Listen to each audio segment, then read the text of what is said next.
Alors le plus souvent, on croit qu'on est notre famille, tout le monde croit qu'on est en train de faire un petit peu n'importe quoi. Les journalistes croient que je suis un grand orateur, je parle politique et tout cela.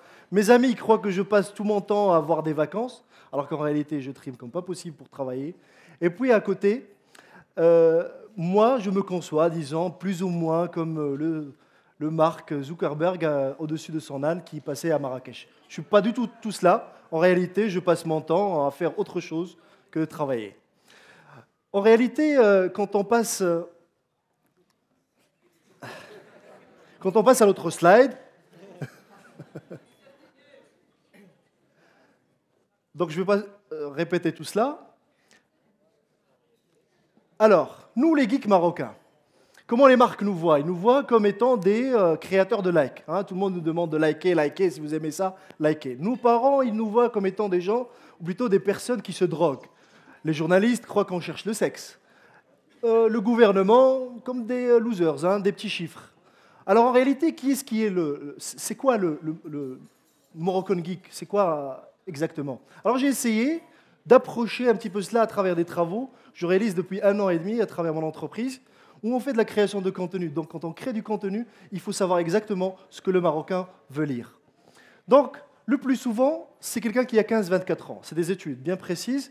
Donc il y a Internet mobile qui utilise 2 fois plus que la télé. Ça, c'est énorme. C'est quelque chose que les gens, jusqu'à maintenant, n'arrivent pas à concevoir. C'est une génération dont 92% ont un portable. 35% ont un portable avec accès Internet et 41% ont aussi un accès Internet mobile. Donc aujourd'hui, ça, c'est des chiffres qui datent depuis 2010.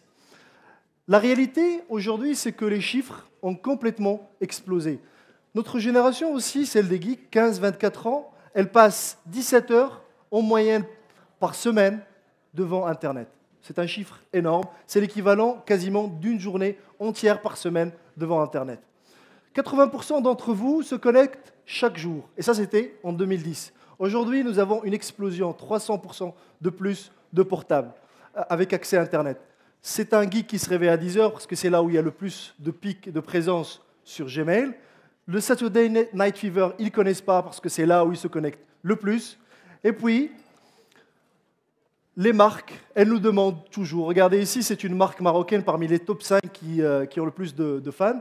Regardez, quand ils mettent de la pub, ils ont 12 000 likes. Quand ils n'ont plus de pub, très peu de likes, 2800. En réalité, depuis 6 mois, il y a une baisse d'interactivité avec les marques. Nos parents, ils croient qu'on se drogue. En réalité, un geek, il respecte aussi ses parents et il sait très bien que ses parents ont raison. C'est vrai que c'est beaucoup plus fort Twitter, c'est beaucoup plus fort que l'alcool, c'est beaucoup plus fort que la cocaïne. Facebook aussi, ça a moins d'effet, mais c'est aussi fort.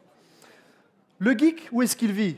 Il vit un petit peu dans ce monde, il vit entre Twitter et Facebook, il vient de temps en temps, on visite chez Instagram, et puis il rêve de migrer vers le Google+.